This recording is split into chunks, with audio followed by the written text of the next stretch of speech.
berish kerak deb o'ylayman. Ko'pchilik asos tarkibni ko'rishadi.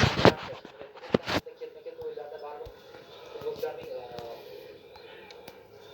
o'yin darajasi pasayishi aniq. Charchoq bo'ladi baribir.